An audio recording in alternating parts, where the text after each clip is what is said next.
अस्सलाम वालेकुम dear student, welcome to I am cases Imran. और आज की इस वीडियो के अंदर हम देखेंगे कि अगर हम एम डी कैट 2023 में अपियर होने जा रहे हैं तो हम अपने ओ एम आर शीट को कैसे फिल करेंगे जब हमें टेस्ट स्टार्ट होने से पहले ओ एम आर शीट दी जाएगी। और आल्दो वहाँ पे जो इन्विजिलेशन स्टाफ होगा वो आपको बार बार इस चीज़ के अबाउट गाइड करेगा कि आपने कैसे इसको फिल करना है।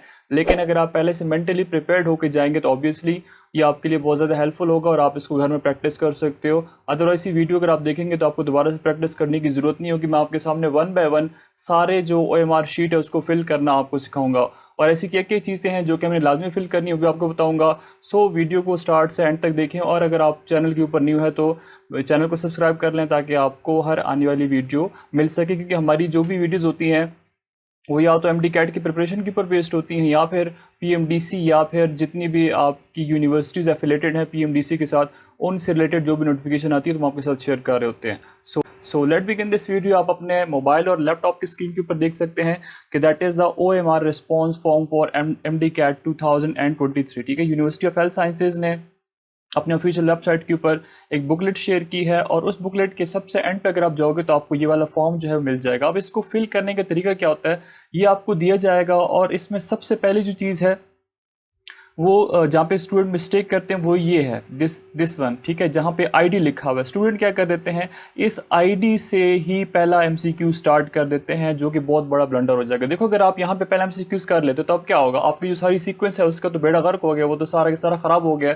अब अगर आप आगे फिल करोगे तो आपको लगेगा कि मैंने सही करके आया हूँ, लेकिन एंड पे क्या होगा कि आपका वो गलत हो जाएगा। और दूसरी बात कि जो शीट होगी ये स्टेबल्ड होगी। ठीक है, इसकी नीचे दूसरी शीट भी होगी। आपने क्या करना है कि आपने उसका जो गम है या उसके ऊपर जो स्टेपलर पिन लगी होगी आपने उसको टेस्ट के ख़त्म होने से पहले पहले आपने उसको अलग नहीं करना। अगर आप अलग करोगे तो उसकी नीचे कार्बन कॉपी होती है जो कि आप अपने पास संभाल के रखोगे और आप घर लेकर आओगे। जिस दिन आपका टेस्ट होगा उसके शाम 6 बजे यूनिवर्सिटी ऑफ हेल्थ साइंसेज है वो क्या करेगी कि अपने ऑफिशियल वेबसाइट के ऊपर आंसर कीज़ अपलोड कर देगी। फिर आप उसके साथ कंपेयर करोगे और आप चेक कर सकोगे कि आपके कितने मार्क्स जो है वो आएंगे। अगर इन केस आपको लगता है कि आपने ठीक किया लेकिन वहाँ पे गलत आ गए तो आप रिकाउंटिंग के लिए अप्लाई कर सकते हो।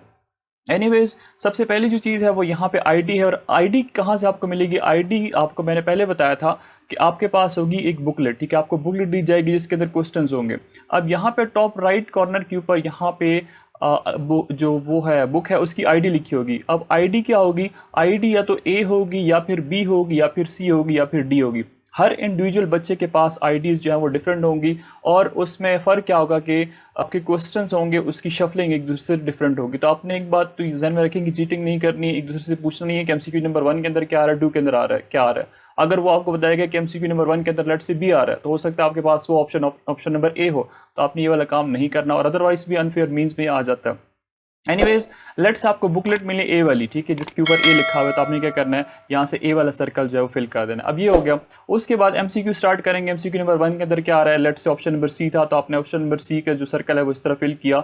एक बात याद रखें कि आपके लिए सिर्फ और सिर्फ ब्लू बॉल पॉइंट ही अलाउड है। आप लोग पॉइंटर या फिर मार्कर वगैरह नहीं लेके जा सकते, क्योंकि कुछ स्टूडेंट मार्कर ले जाते हैं पॉइंटर ले जाते हैं ताकि हमारा जो टाइम है वो बचेगा, हम जल्दी सर्कल जो है फिल करेंगे। लेकिन उन्होंने स्ट्रिक्टली इस चीज़ के ऊपर लिखा हुआ है कि आप लोग सिर्फ और सिर्फ ब्लू बॉल पॉइंट ही लेकर जा सकते हैं और आपके पास सिर्फ 2 ब्लू बॉल पॉइंट्स होंगे। आप कोशिश करेंगे 3 ले जाइए, क्योंकि बीच में कुछ पता नहीं चलता, अगर काम छोड़ दिया तो फिर शैतान के काम होगा तो कुछ पता नहीं चलता। एनीवेज उसके बाद हम देखेंगे कि हम रोल नंबर कैसे लिखते हैं। लेट से आपका रोल नंबर है 875432। ठीक है, हम इसको देखते हैं। पहले हमारे पास 8 है तो हम यहाँ पे 8 को देखेंगे। पहली रो के अंदर 8 है तो हम यहाँ से 8 लिख लेंगे। ठीक है, सॉरी लिखेंगे नहीं, इसको फिल कर देंगे। फिर हमारे पास 7 है तो हम यहाँ से देखेंगे 7 के अंदर ये लिखा हुआ है तो हम यहाँ से 7 लिख देंगे।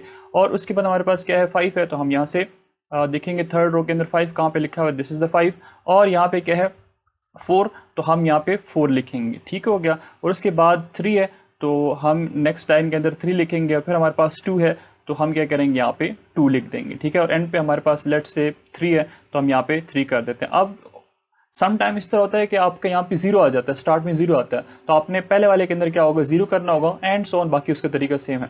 अब यहाँ पे स्टूडेंट ने क्या मिस्टेक करके आ जाते हैं, वो ये करते हैं जो ऊपर यहाँ पे लिखा हुआ है इसको ब्लैंक छोड़ के आ जाते हैं। तो आपने इसको ब्लैंक नहीं छोड़ना, आपने इसके ऊपर लिख देना है 8 7 5 4 3 2 और फिर 3। ठीक है, तो ये हो गया आपका रोल नंबर, ठीक। और उसके बाद आपने नेक्स्ट प्रोसीड कर देना है। नेक्स्ट प्रोसीड में आपने सबसे पहले जो चीज़ है वो अपने नाम लिखना है। लेट से मैं यहाँ पे नाम लिख देता हूँ कि इमरान, ठीक है। और फादर नेम फिर आपका जो भी होगा वो आपने लिख देना है। और यहाँ पे कोशिश क्या करनी है, लाजमी है कि आपने कैपिटल वर्ड्स के अंदर इसको लिखना है, ठीक है। अब ये लिख दिया और उसके बाद आपने क्या करना है, अपना रोल नंबर जो आपको यहाँ पे गिवन है, जो आपकी रोल नंबर स्लिप्स आएगी, एडमिट कार्ड होगा उसके ऊपर भी लिखा होगा, जो कि है 875432 ठीक है, हमने वो लिख दिया। अब यही चीज़ आपने क्या करनी है, इन वर्ड्स लिखने हैं।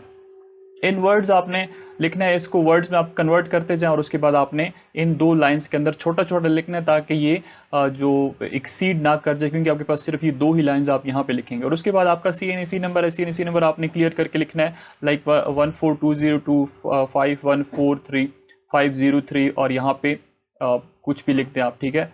तो ये आपका क्या होगा, ये आपका ID कार्ड नंबर होगा, बीच में डैशेस वगैरह आप डाल दें।